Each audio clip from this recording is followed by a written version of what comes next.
तो फिर से जुगनू मुगनू का हम प्यार से स्वागत करते हैं हमारे इस प्यारे से एपिसोड में। इस छोटे से वीडियो में हम लोग आज समझने वाले हैं बहुत अच्छे से एक प्यारा सा 9th का मैथ का टॉपिक। कौन सा टॉपिक आगे बताएंगे। सबसे पहले तुमको ये मंत्र पढ़ लेना है और याद रखना है कि मैथ मतलब इजी भैया, मैथ मतलब इजी भैया, एकदम रट लो और याद रखो। 9th के मैथ में सबसे पहले अगर आप 9th में हैं और 9th के मैथ को कंप्लीट करना चाहते हैं तो बहुत सही जगह पे आए, कम समय में बिना कोई बकैती के अच्छा खासा कॉन्सेप्ट आप क्लियर कर लीजिएगा। दूसरी बात, अगर आप कोई और भी क्लास में हैं लेकिन आप बेसिक्स नहीं पढ़ पाए थे, कोई कारण बस उस समय बानर हो गए थे, आप महाबेवकूफ़ हो गए थे, पढ़ाई पे नहीं ध्यान देते थे तो नहीं पढ़े थे, लेकिन अब ज़रूरत पड़ा है पढ़ना है तो आ जाओ, बहुत अच्छी बात है, आगे पढ़ सकता है। यानी कि कोई भी आकर के पढ़ सकता है, जो बस जिसका ये जिज्ञासा हो कि हमको 9th के मैथ के इस टॉपिक को पढ़ना है वो आकर के पढ़ सकता है। ऐसा नहीं कभी हम बोलेंगे कि 9th के अभी के समय में तो इतना ईजी है कि अगर तुम 9th जब पढ़ा था उस समय कोई भी कारणवश नहीं पढ़ पाया था, हाँ, और वो टॉपिक तुमको कंप्लीट करना है गधा, तो फ़ोन निकालो ना यार, कर की रहा है, निकालो फ़ोन और फटाक से सर्च करो मित गौरव एजुकेशन और जा करके सारे प्लेलिस्ट में तुम मैथ को कंप्लीट कर लो, ठीक है। तो सबसे पहली बात, हम लोग 9th में ये चीज़ तो जानते हैं बहुत प्यार से सुंदर से कि पूरा 15 चैप्टर पढ़ना है। पूरा कितना चैप्टर पढ़ना है? 15। इस 15 चैप्टर में हम लोग संख्या पद्धति को उड़ा दिए, मारे गोली उड़ गया, इतना ऊपर गया कि फिर नीचे आ ही नहीं पाया। फिर हम लोग बहुपद को उड़ाए, फिर हम लोग निर्देशांक ज्यामिति को उड़ाए, दो चौड़े रेखिक समीकरण को उड़ाए, यूक्लिड की ज्यामिति के परिचय को उड़ाए, रेखाएं एवं कोण को उड़ाए। अब हम लोग पहुंच गए हैं त्रिभुज ट्राइंगल को उड़ाने के लिए, और बहुत बेसिक सा इंपॉर्टेंट सा कुछ रूल है ट्राइंगल में। फिर ट्राइंगल को उड़ाने के बाद हम लोग चतुर्भुज को उड़ाएंगे, तो आगे तुम लोग देख लेना कि कैसे उड़ाते हैं, लेकिन अभी तुम लोग क्या करो, इसको प्यार से समझो एक एक पॉइंट। हमारा चैप्टर का नाम हो गया त्रिभुज, जिसका मतलब हुआ ट्राइंगल्स, तीन कोनों के योग से बनता है तिनकोनिया। तिनकोनिया समोसा देखे होंगे आप लोग, बहुत सारी तिनकोनिया चीज़ दुनिया में देखे होंगे जो कि त्रिभुजाकार होती है, जिसको हम लोग त्रिभुज कहते हैं। अब इस त्रिभुज में क्या क्या होता है, तो बहुत ईजी बात है कि सबसे पहले त्रिभुज बनता कैसे है। तो त्रिभुज जो है वो पेन या पेंसिल से बनता है, सही बात है या नहीं? त्रिभुज कैसे बनता है जी? तो पेन या पेंसिल या कोई चीज़ से बनाते हैं हम लोग। तो त्रिभुज को हम लोग समझेंगे कि तीन प्रतिच्छेदी रेखाओं से बनी बंद आकृति को हम लोग त्रिभुज कहते हैं। त्रि का मतलब तीन और भुज का मतलब भुजा, त्रिभुज, तीन भुजा। अब देखो, जैसे इसमें तीन को हम भुजा ले लिए, तीनों को बंद आकृति की तरह बना दिए, तो ये तो हमारा क्या हो गया, भुजाएं, तीन भुजाएं हो गया, साइड्स हो गया, जिसका नाम हम लोग कैसे कहते हैं, A B, B A C, B C, ऐसे कहते हैं, ठीक है। तो ये तीन भुजा हो गया इसका।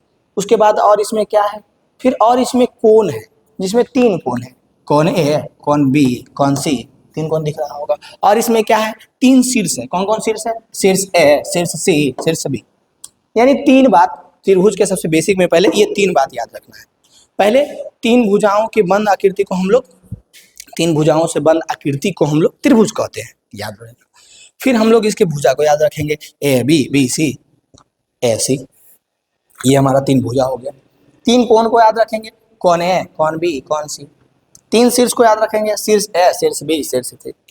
इसको हम लोग कौन ए, तो कौन के जगह ऐसे, ये बताता है, ये साइन आपको कौन कौन बताता है, क्या क्या ये बोलता है, कौन कौन। जैसे कोई भी ऐसे बना दिए तो ये बोलेगा त्रिभुज त्रिभुज, तो ऐसे बना दिए तो बोलेगा कौन कौन, ऐसे बोलेगा, ठीक है। तो ये कौन ए, कौन को हम लोग ऐसे दर्शाते हैं। उसके बाद हम लोग आगे बढ़ते हैं और समझते हैं।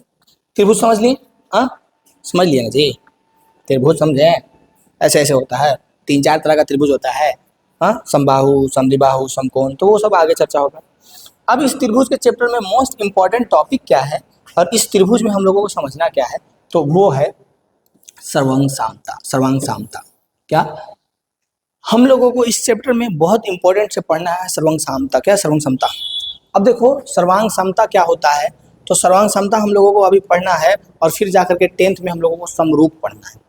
तो अभी अगर सर्वांग समता आप पढ़ लेते हैं तो समरूप पढ़ने में आपको वहाँ पे आसानी होगा। सर्वांग समता किसको कहते हैं, तो सर्वांगसम हम लोग तब कहेंगे, सबसे पहली बात तो सर्वांगसम का साइन ये हो गया, कैसे देते हैं, तो नीचे दो को बराबर दो और फिर ऊपर में उसके कॉलगेट दे दो। कॉलगेट दिया है, सुबह सुबह ब्रश के ऊपर तुम लोग कॉलगेट देता होगा तब ना ब्रश करता होगा, तो कॉलगेट इस तरह से कुछ रखाता है ना, या फिर बोल सकते हैं इसको नाक बोआ है ना, साफ है, ये हमारा साइन है किस चीज़ का, तो ये इस वर्ड का चिन्ह है। जैसे हम बोले जोड़, तो जोड़ का चिन्ह क्या है, ऐसे।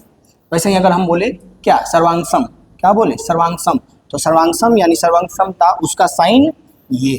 अब दो आकृति सर्वांगसम होता कब है, तो दो आकृति सर्वांग सम तभी होगा जब वो दोनों आकृति एकदम हूबहू हो। हूबहू होने का मतलब है, बहू नहीं है तुम्हारी, पोताहू नहीं है। हूबहू होने का मतलब है कि दोनों एकदम सेम सेम, कोई प्रकार का डिफरेंस ना हो। जैसे ये हमारे हाथ में एक माइक है और दूसरा माइक ला रहे हैं, रुक जाओ, माइक से निकल रहा है, ये रहा। दोनों माइक को आप गौर से देखिए, ध्यान से देखिए, ये लीजिए गोईठा का चश्मा लगा करके देखिए। दोनों माइक को आप चारों तरफ से देख लीजिए तो आपको दिखेगा कि ये चारों तरफ से बराबर है आकार में। तो हम लोग कह सकते हैं ये दोनों माइक क्या है, सर्वांग सम। अब आपको याद रखना है कि आकार और नाप में बिल्कुल एक जैसा एक दूसरे पर रखे तो वह एक दूसरे को पूरी तरह से ढक ले, तब हम लोग कहेंगे कि वो दोनों आकृति क्या है, सर्वांग सम है। और सर्वांग सम का साइन ऐसे होगा, चिन्ह उसका ये हो गया। दो क्वाइन है, दोनों क्वाइन का एकदम आकार सेम है और पूरा साइज एकदम सेम है, एक पे रखने पे दूसरा ढक रहा है, तो हम लोग कहेंगे ये दोनों क्वाइन क्या है, सर्वांग सम है। दो 10 रुपया का कॉइन, दो 2 रुपया का कॉइन, सब सर्वांग सम होगा।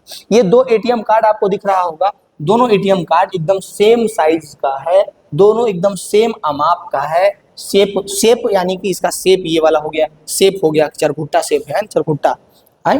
और इसका साइज हो गया, नाप मान लो इधर 4 सेंटीमीटर इधर 3 सेंटीमीटर है तो साइज हो गया। तो दोनों एकदम सेम साइज और सेम शेप का रहेगा, तब हम लोग बोलेंगे कि वो दोनों आकृति क्या है, तो वो दोनों आकृति सर्वांग सम है।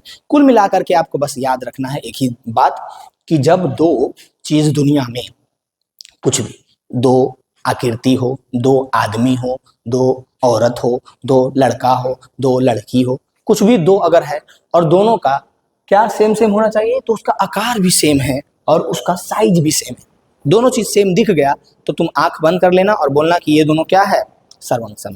पहले तो तुमको देखना है आंख खोल करके कि दोनों का आकार और साइज बराबर है या नहीं, और बराबर है तो बोलेंगे दोनों सर्वांग सम है, नहीं है तो सर्वांग सम नहीं है। अब देखो हम लोग पढ़ना क्या है, तो हम लोगों को पढ़ना है सर्वांग सम त्रिभुजों का संगत भाग।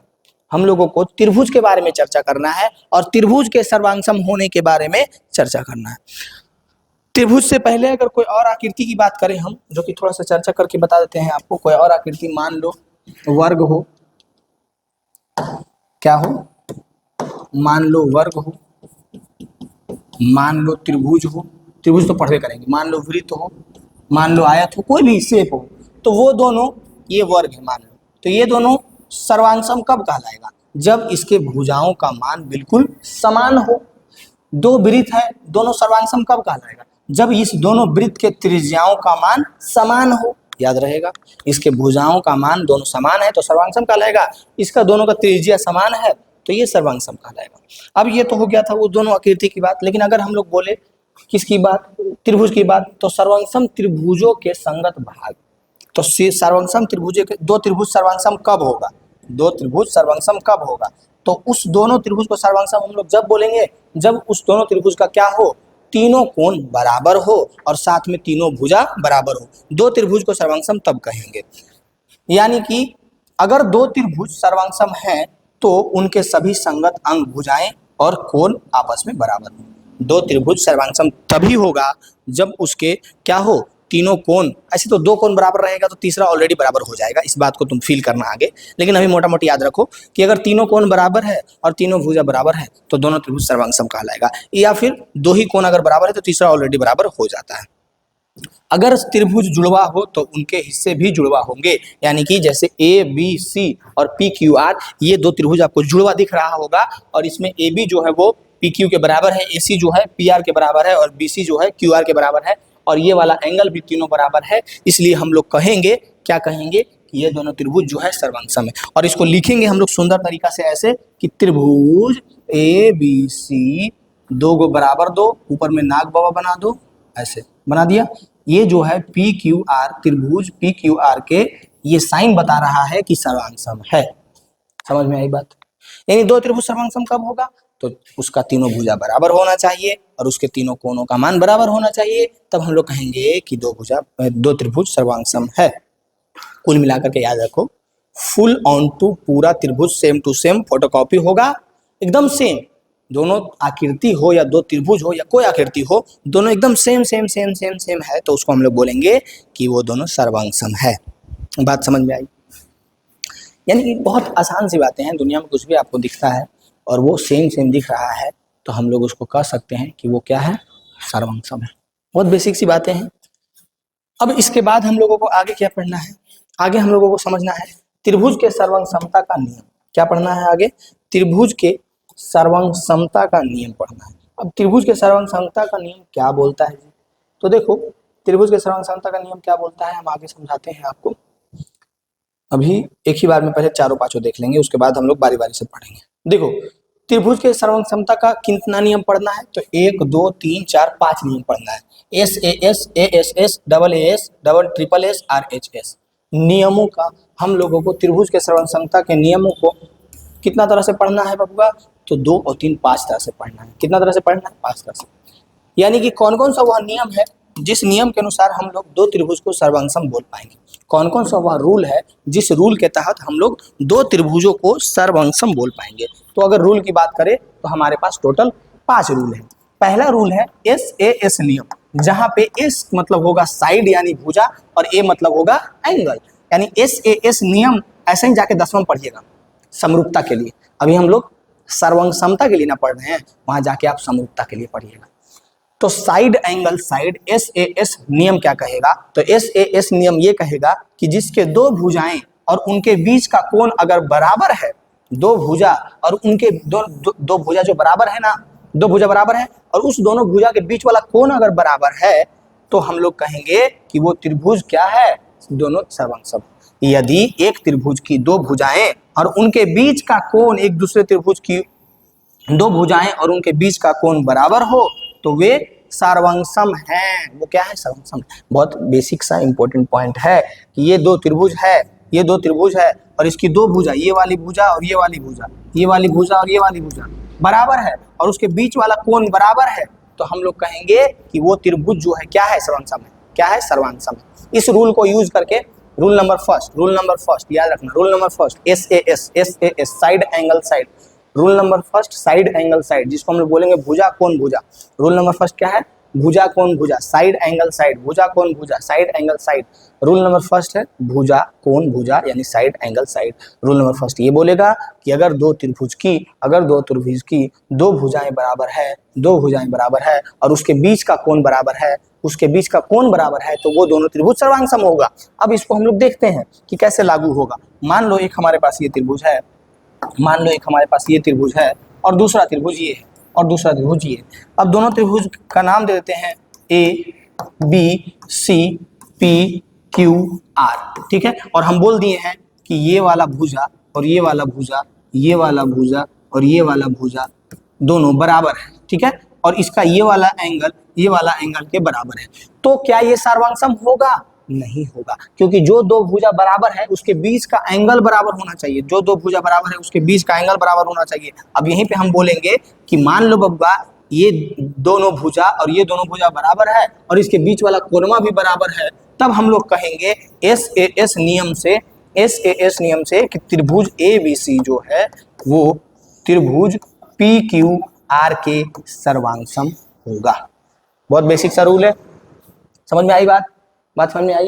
यानी कहीं पे भी हम लोग त्रिभुज देखेंगे और उस त्रिभुज में अगर दो भुजा बराबर होगा और कोण कौन सा बराबर होना चाहिए? तो दोनों भुजा के बीच वाला कोण, मोस्ट इंपोर्टेंट पॉइंट, कोण कौन सा बराबर होना चाहिए? तो दोनों भुजा के बीच वाला कोण अगर बराबर होगा तो हम लोग कहेंगे वो दोनों त्रिभुज सर्वांग सम। ये रूल नंबर फर्स्ट था। ये क्या था हमारा? Rule number first SAS side angle side, भुजा कोण भुजा।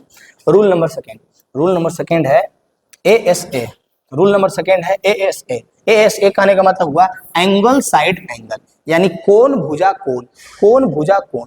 ये कहता है कि दो कोण बराबर होना चाहिए और जो दो कोण बराबर है उनके बीच की भुजा बराबर होना चाहिए। यदि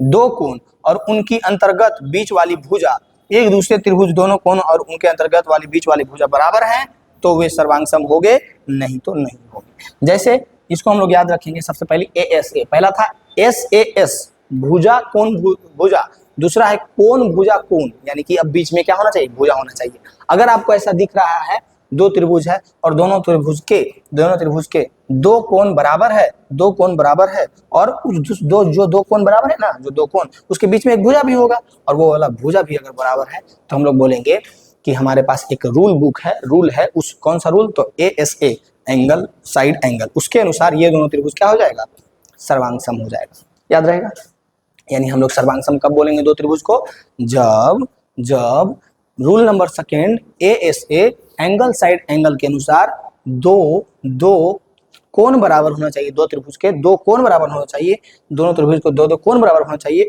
और उसके बीच वाली भुजा बराबर होना चाहिए। रूल नंबर सेकेंड ये। फर्स्ट क्या था, फर्स्ट ये था दो भुजा बराबर होना चाहिए और उसके बीच वाला कोण।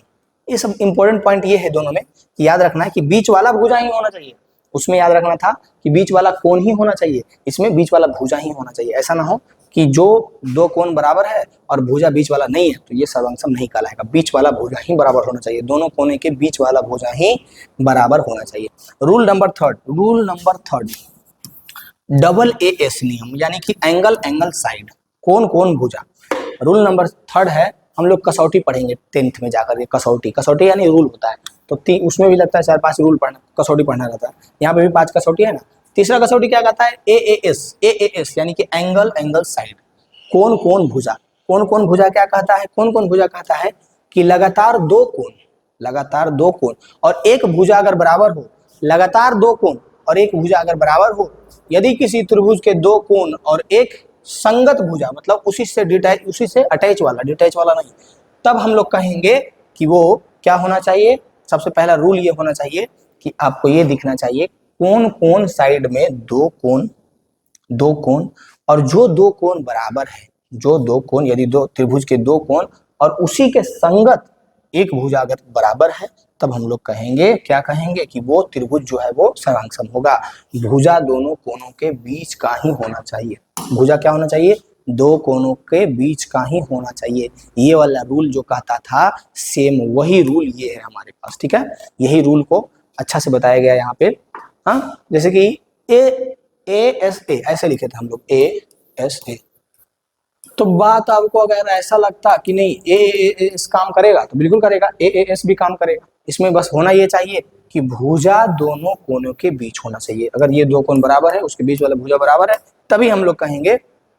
दोनों नियम सेम था, याद रखना। हम लोग जो पीछे पढ़े हैं, कौन कौन सा नियम, सेकेंड और थर्ड, ये सेकेंड और ये थर्ड, दोनों नियम सेम है, अलग अलग तरह से लिखा गया है, बस आपको याद रखना है। कैसे याद रखना है, पहला नियम हम लोगों को फिर से रिवाइज करते हैं। पहला नियम ये था कि अगर दो भुजा बराबर हो और बीच वाला कोण बराबर हो, दो त्रिभुज के दो भुजा और बीच वाला कोण बराबर हो, तो वो दोनों त्रिभुज सर्वांग सम कहलाएगा। रूल नंबर सेकेंड या थर्ड की बात करें तो याद रखना है, दो कोण बराबर हो और दोनों कोण के बीच वाली भुजा अगर बराबर हो, तब हम लोग कहेंगे क्या, कि वो भी दोनों त्रिभुज सर्वांग सम है। रूल नंबर ये सेकेंड और थर्ड सेम था। रूल नंबर फोर तो बहुत बेसिक और मतलब इजी है। SSS साइड, जिसको हम लोग भुजा कहते हैं। यदि दो त्रिभुज के संगत तीन भुजाएं बराबर हो, यदि एक त्रिभुज के तीनों भुजाएं एक दूसरे त्रिभुज के तीनों भुजाओं के बराबर हो, तो वे सर्वांग सम होंगे। यानी कि कहने का मतलब है, ऐसा मत समझो तीनों आपस में बराबर, नहीं, इसका इसके बराबर है, ये इसके ये बराबर है और इसके ये बराबर है, संगत भुजा इसका बराबर है, इस भुजा के बराबर ये है, इस भुजा के बराबर ये है, इस भुजा के बराबर ये है, यानी तीनों भुजा संगति अपना अपना ले लिया है और बराबर है। तब हम लोग कहेंगे SSS नियम से, भुजा नियम से, कि ये त्रिभुज सर्वांग सम है। यानी टोटल हम लोग क्या पढ़ रहे हैं अभी, बकवास, बहुत बकवास है। बस छोटा छोटा रूल है कि हाँ, जब त्रिभुज दो को सर्वांग सम हमको करना रहेगा तो कौन कौन सा नियम लगा सकते हैं। तो पहला था कि एंगल साइड SAS, मतलब दो भुजा और एक एंगल। अभी हम लोग चौथा में पहुंचे हैं, जो कि साइड, यानी तीनों भुजा अगर बराबर है तो हम लोग कहेंगे कि वो त्रिभुज क्या है, सर्वांग सम, याद रहेगा। अब हम लोगों को पांचवा रूल है RHS नियम। RHS जो है वो समकोण त्रिभुज के लिए, कि अगर कोई समकोण त्रिभुज है और उसका कर्ण और एक भुजा बराबर है, अगर कोई समकोण त्रिभुज है, यानी एक कोण 90 डिग्री, ये एक समकोण त्रिभुज है ना, एक कोण 90 डिग्री, और उसका एक कर्ण और एक भुजा बराबर है, एक कर्ण और एक भुजा कहने का मतलब हुआ, कर्ण हमारा 90 डिग्री के सामने हो गया, उसके अलावा एक लंब और एक आधार होगा, तो लंब और आधार में से कोई भी एक बराबर हो, चाहे ये इसके बराबर हो, चाहे ये इसके बराबर हो, चाहे ये इसके बराबर हो, चाहे ये इसके बराबर हो, और उसके अलावा एक कर्ण बराबर हो, तब हम लोग कहेंगे उस राइट एंगल ट्रायंगल जो दो दिया गया है उसको सर्वांग कहेंगे। क्या कहेंगे? सर्वांग। यदि दो समकोण त्रिभुज में कर्ण और उसके एक भुजा दूसरे त्रिभुज के कर्ण और एक भुजा के बराबर हों तब हम लोग आरएचएस नियम से कहेंगे कि ये दोनों त्रिभुज क्या है? सर्वांग सम।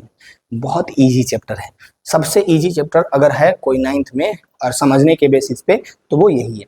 कुल मिलाकर के इसमें लिमिट चीजें हैं और वही हम लोगों को यूज करना है और वही यूज कर करके जितना भी आकृति दे देगा उस आकृति को प्रूव करना रहेगा सर्वांग सम। बहुत आसानी से हम लोग कर लेंगे।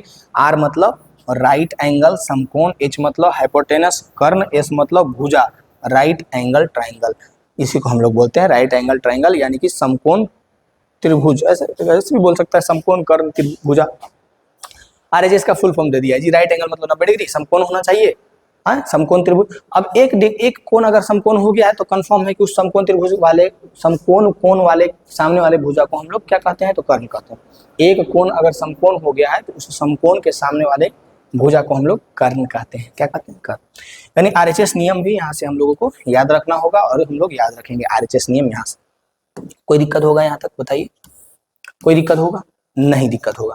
नहीं दिक्कत होगा तो अब हम लोग आगे बढ़ते हैं। टोटल हम लोग 5 नियम पढ़े। कितना पढ़े? 5। आगे जाकर के रिवाइज भी कर लेंगे हम लोग, लेकिन अभी आगे बढ़ते हैं। आगे ये है कि समद्विबाहु त्रिभुज किसको कहते हैं? समद्विबाहु त्रिभुज वह त्रिभुज जिसकी दो भुजाएं बराबर हो उसको हम लोग क्या कहते हैं? समद्विबाहु। बराबर भुजाओं के सामने वाले सम्मुख कोण भी बराबर होते हैं और इसका उल्टा भी सच है। देखो, समबाहु त्रिभुज सबसे पहले सबको पता है, हमको भी पता है, आपको भी पता है। तो समबाहु त्रिभुज क्या कहता है? समबाहु त्रिभुज ये कहता है कि जिसका दो भुजा बराबर हो। अच्छा, समद्विबाहु है ना, समबाहु में क्या हो जाता है? समबाहु में सब भुजा बराबर हो। समद्विबाहु त्रिभुज क्या कहता है? जिसका दो भुजा बराबर हो, जिस त्रिभुज का। तो समबाहु त्रिभुज आपको ये बताता है कि सबसे पहले समबाहु किसको कहेंगे? तो वैसा त्रिभुज जिसका दो भुजा बराबर हो उसको समद्विबाहु कहेंगे। तीसरा बात ये है इसमें कि अगर कोई समद्विबाहु त्रिभुज है उसका दो भुजा बराबर है तो जो दो भुजा बराबर है उसके सामने वाला कोण भी क्या होता है? बराबर होता है। उसके सामने वाला कोण भी क्या होता है? बराबर होता है। जैसे मान लो, ये तो दिख रहा होगा तुमको पिक्चर, ये भुजा और ये भुजा बराबर है, ये भुजा बराबर है, तो इसके सामने वाला कोण ये, इसके सामने ये हो गया, इसके सामने ये हो गया, तो ये दोनों कोण भी आपस में बराबर होता है। लेकिन एक आकृति हम खुद से बना करके आपको बताते हैं। मान लो ये एक समद्विबाहु त्रिभुज, इसमें क्या है? तो इसमें ये वाला भुजा और ये वाला भुजा बराबर है, तो कौन कौन सा कोण बराबर होगा? तो अगर ये भुजा बराबर है ना, तो इसके सामने ये वाला एंगल और इसके सामने ये वाला एंगल, ये दोनों एंगल क्या होगा? बराबर होगा।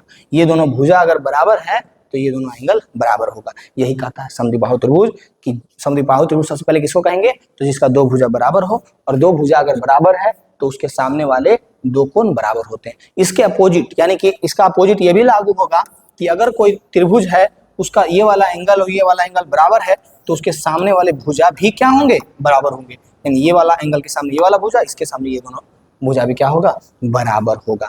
ऐसे करके हम लोगों को याद रखना है। अब है त्रिभुज की असमीकाएं, इनक्वालिटीज ऑफ ट्रायंगल। त्रिभुज की असमीकाएं क्या बोलती हैं? तो त्रिभुज की असमीकाएं बहुत इजी है, कुछ भी नहीं है। बड़े कोण का जादू। बड़े कोण का जादू क्या है? कि किसी त्रिभुज में सबसे दो कोणों का योग, सबसे बड़ा कोण जो होगा, देखो पहला रूल ये है कि सबसे बड़ा कोण जो होगा वो सामने वाली भुजा सबसे लंबी होती है। देखो, यानी कि अगर कोई त्रिभुज है आपके पास और उसमें जो सबसे बड़ा कोण है, जो सबसे बड़ा कोण है, तो ये गारंटी है कि उस सबसे बड़ा कोण के सामने वाला भुजा ही सबसे बड़ा होगा। मान लो ये वाला एक आपको ट्रायंगल दिख रहा है, ये ट्रायंगल है। इस ट्रायंगल में सबसे बड़ा कोण मानो ये वाला कोण सबसे बड़ा है, तो ये कहता है कि सबसे बड़ा जो कोण है उसके सामने वाला भुजा भी सबसे बड़ा होगा। ये दोनों भुजा से बड़ा ये वाला होगा। याद रहेगा कि नहीं? अगर कोई त्रिभुज है, उस त्रिभुज में कोई कोण सबसे बड़ा है तो उस सबसे बड़ा वाला कोण के सामने वाला भुजा ही सबसे बड़ा भुजा होता है। याद रहेगा? बोलिए। यहाँ था हमारा पहला समीकरण। याद रहेगा कि अगर कोई त्रिभुज है, उस त्रिभुज में सबसे बड़ा वाला जो कोण होगा उस सबसे बड़ा वाला कोण के बराबर ही उस सबसे बड़ा वाला कोण के सामने वाला भुजा ही सबसे बड़ा वाला भुजा होगा। बताइए, समझ में आया? 30 मिनट के अंदर हम लोग बहुत अच्छे से इस चीज़ को समझने वाले थे और लगभग इस चैप्टर का 80% कॉन्सेप्ट हम आपको बता चुके हैं बहुत तेज़ी में, जो कि अभी हमारा 24 मिनट मतलब 24 मिनट तो समय हुआ ही है, 6 मिनट और है। बहुत बेसिक सी बातें थी, आप लोग आराम से समझ गए होंगे। और भी एक दो टॉपिक है जो भी हम लोग समझने वाले हैं। अब है सबसे पहला तो इसमें ये था कि अगर बड़े वाला कोण है तो उसके सामने वाला भुजा भी सबसे बड़ा होगा। उसके बाद याद रखना है कि दो का योग, त्रिभुज के किन्हीं दो भुजाओं का योग हमेशा तीसरे भुजा से बड़ा होता है। सबसे पहली बात, त्रिभुज के तीनों कोणों का योग 180 डिग्री होता है। त्रिभुज के अगर तीनों कोणों को हम लोग जोड़ते हैं तो वो 180 डिग्री के बराबर होता है। लेकिन ये भी याद रखना है कि हम लोग जब दो कोण को जोड़ेंगे तो वो हमेशा तीसरे से बड़ा होगा। अगर हम लोग त्रिभुज में 3 कोण होता है, 3 कोण में से 2 कोण को जोड़ेंगे तो 100% कंफर्म है कि जो 2 कोण हम लोग जोड़ेंगे वो तीसरे से बड़ा होगा। बेसिक सा रूल है कि हमेशा 2 कोण जो है वो तीसरा। और इसी के विपरीत हम लोग ये भी कह सकते हैं कि जब 2 भुजाओं का योग करेंगे तो वो हमेशा तीसरे भुजा से बड़ा होगा।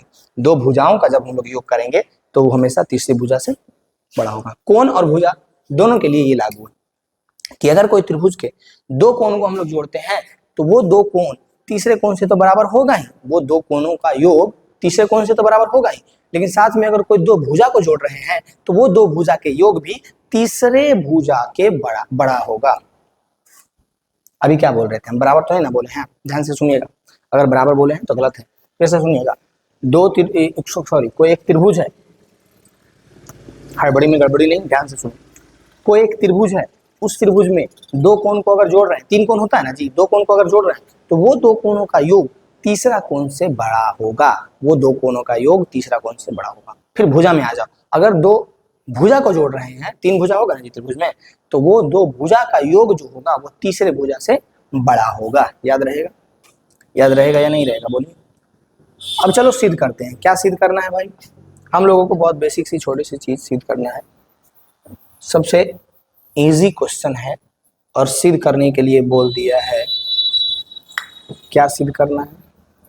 तो सिद्ध ये करना था कि आपको यहाँ पे 2 त्रिभुज दिख रहा होगा, उस दोनों त्रिभुज को अभी जो हम लोग रूल पढ़े हैं सर्वंगसम सिद्ध करना है। क्या सिद्ध करना है? सर्वंगसम सिद्ध करना है। कैसे सर्वंगसम सिद्ध कीजिएगा दोनों को, आइए हम बताते हैं।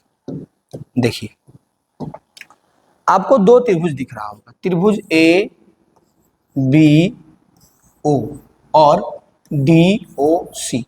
चलिए हम लोग चलते हैं त्रिभुज ए ओ बी एवं त्रिभुज डी ओ सी या फिर सी ओ डी ही लिख देते हैं। क्या लिख देते हैं? सी ओ डी। त्रिभुज को जब लोग हम दर्शा रहे हैं तो एक ही तरफ से दर्शाना अच्छा होता है। तो इसमें आपको बोल दिया है इस त्रिभुज में कि OA जो है OB के बराबर है। OA जो है OB के बराबर है। गलत दे दिया। OD जो है OC के बराबर है। थोड़ा सा यहाँ पे दिक्कत है ये कि कह रहा है कि OA दिख रहा है आपको, OA जो है OB के बराबर है और OC जो है OD के बराबर है। यहाँ पे ये टाइपिंग में मिस्टेक हुआ है। देखिए क्वेश्चन हमारे पास दिया ये था कि OA जो है वो जो है OD के बराबर है। B के जगह पे यहाँ पे D था। क्या था? D। OA जो है, हम यहाँ पे फिर से लिख देते हैं इसको, ठीक है। दिया है यानी क्वेश्चन में दिया था कि OA जो है वो बराबर है OD के। किसके बराबर है? OD के। फिर दिया था कि ये OB जो है OC के बराबर है। पहला चीज तो ये दिया था। दूसरा दिया था कि OB जो है OC के बराबर है। तब सिद्ध करना है कि ये दोनों त्रिभुज, ये वाला त्रिभुज दोनों सर्वांगसम। ये सिद्ध करना है, बहुत आसान से हम लोग कर लेंगे। सबसे पहली बात, हम पीछे बहुत सारे रूल पढ़े थे, उसमें एक रूल पढ़े थे क्या कि साइड एंगल साइड। सबसे पहला साइड को अगर हम लोग देखें तो OA जो है OD के बराबर है। दिया है कि OA जो है OD के बराबर है। कैसे हम लोग कोई भी 2 त्रिभुज को सर्वंगसम सिद्ध करेंगे जो सिखा रहे हैं। OA जो है OD के बराबर है, ये बात दिया है, ऑलरेडी बता चुका है, ठीक है। फिर दूसरा बात हम लोग देखेंगे तो आपको AOB एक एंगल यहाँ पे दिखेगा, एंगल AOB जो कि एंगल COD के बराबर होगा, एंगल COD के बराबर होगा। तो कैसे बराबर होगा? तो शीर्षाभिमुख कोण से, आपको पता होगा शीर्षाभिमुख कोण। शीर्षाभिमुख कोण क्या कहता है कि अगर 2 रेखा प्रतिच्छेद कर रही है तो उसके आमने सामने वाला एंगल बराबर होता है, यानी कि एंगल भी बराबर हो गया। यानी कि ये वाला भुजा बराबर कर दिए, ये वाला एंगल बराबर कर दिए, ये वाला भुजा यहाँ से यहाँ तक बराबर है और ये वाला एंगल बराबर है। और साथ में दिया है कि ये वाला भुजा भी बराबर है, साथ में ये भी दिया है कि OB जो है OC के बराबर, ये भी दिया है ना जी, दिया है कि OB जो है OC के बराबर, OB जो है OC के बराबर। अब आपको दिख रहा होगा side angle side, side angle side, side पहले बराबर, फिर एंगल भी बराबर, फिर साइड भी बराबर। तो हम लोग कहेंगे SAS नियम से, SAS नियम से कि त्रिभुज AOD जो है वो सर्वंसम है त्रिभुज BOC के। बात ये है कि आपके पास अब बहुत सारा ट्रायंगल देगा दो और उस दोनों को प्रूव करना रहेगा कि बताओ ये सर्वंसम है या नहीं। तो बस हम लोगों को ये रूल यूज करना होगा, किसी प्रकार से 3 4 5 रूल में से कोई एक रूल पे लाना होगा। जिस रूल पे आ जाएगा उस रूल के अनुसार हम लोग कहेंगे कि वो त्रिभुज क्या है, तो सर्वंसम है। याद रहेगा, ध्यान रहेगा। जैसे इस त्रिभुज में हम लोग जब ध्यान दिए तो पता चला कि SAS नियम के अनुसार त्रिभुज AOD जो है वो BOC के सर्वंसम है। बोलिए, ध्यान रहेगा ये बात? हाँ, ध्यान रहेगा ये बात। त्रिभुज AOD जो है BOC के सर्वंसम है। बहुत इजी से हम लोग प्रूव कर दिए। दो भुजा और दोनों भुजा के बीच वाला कोण, ये वाला भुजा इसके, ये वाला भुजा इसके, दोनों भुजा के बीच वाला कोण बराबर है, तो हम लोग कह दिए कि ये दोनों त्रिभुज क्या है, सर्वंसम है। बहुत बेसिक सी बातें थी। सर्वंसम का नियम सिर्फ याद रखना है। पहला नियम था SAS जिसमें दो भुजाएं और बीच वाला कोण, दो भुजाएं और बीच वाला कोण। ASA जिसमें दो कोण और बीच वाले भुजा, दोनों एक दूसरे के अपोजिट है। पहले दो भुजा और बीच वाला कोण बराबर होना चाहिए, फिर दो कोण और बीच वाला भुजा बराबर होना चाहिए। फिर है AAS लगातार दो कोण और एक भुजा। अगर लगातार दो कोण और एक भुजा बराबर है, लगातार दो कोण और एक उसी के संगत भुजा बराबर है, तो इससे भी हम लोग कहेंगे कि त्रिभुज क्या है, सर्वंसम। SSS तीनों भुजाएं अगर बराबर है, संगत तीनों भुजाएं बराबर है, सर्वंसम है। RHS 90 डिग्री बराबर का त्रिभुज है, एक कर्ण बराबर है, एक भुजा बराबर है, तभी हम लोग कहेंगे कि वो सर्वंसम है। याद रखें, याद रखने योग्य बात ये है, CPCT का मतलब सार्वसम त्रिभुजों के संगत भुजा बराबर। CPCT रूल हम लोग जो पढ़े हैं, पांच रूल पढ़े हैं ना, इसका मतलब क्या है कि सर्वसम त्रिभुजों के संगत भुजा बराबर। ASS और SSA कोई नियम नहीं होते हैं, कोण हमेशा भुजाओं के बीच में होना चाहिए, 90 डिग्री RHS नियम होना चाहिए। यानी ये वाला कोई रूल नहीं है कि एंगल साइड साइड, यानी कि पहले एंगल फिर दो साइड बराबर हो, तो ऐसा नहीं होगा। दो साइड और एक एंगल बराबर हो बाद में, तो ऐसा ये भी नहीं रूल होगा। किसी भी त्रिभुज में सबसे लंबी भुजा हमेशा सबसे बड़े कोण के सामने होती है। यानी कि ऐसा याद रखो तुम यार कि यहाँ पे जो लिख दिए इसके अलावा ऐसा नहीं होगा। जैसे AS लिखे तो कभी नहीं होगा ऐसा कि आपको ये भी नियम दिखेगा SSA, ऐसा कभी नहीं होगा। हमेशा यही वाला रूल चलेगा अगर ऐसे लिख दिए तो। यानी जो पढ़ा दिए वही रूल यूज होगा, उसके अलावा कोई भी रूल हम लोगों को यूज नहीं करना है। अगर यूज करके आप सर्वंसम करते हैं तो वो गलत हो जाएगा। यहाँ पे हम लोग मात्र 30 मिनट में अपना बहुत बेहतरीन और हल्का सा बेसिक सा चैप्टर खत्म कर चुके हैं, जिसका नाम था त्रिभुज। NCERT क्वेश्चन करना है और डीपली बहुत सारे क्वेश्चंस को सोल्व करना है, तो हमारे NCERT सॉल्यूशन को जरूर देखिए। हमारा ये बेसिक सा क्लास हुआ खत्म। अब आप अगर आप चाहते हैं कि आपका इस बेसिक के अलावा बहुत सारे डीप क्वेश्चन बने, बहुत थोड़ा सा और लेवल अलग अलग लेवल के क्वेश्चन बना पाए, तो NCERT सॉल्यूशन जरूर देख लें।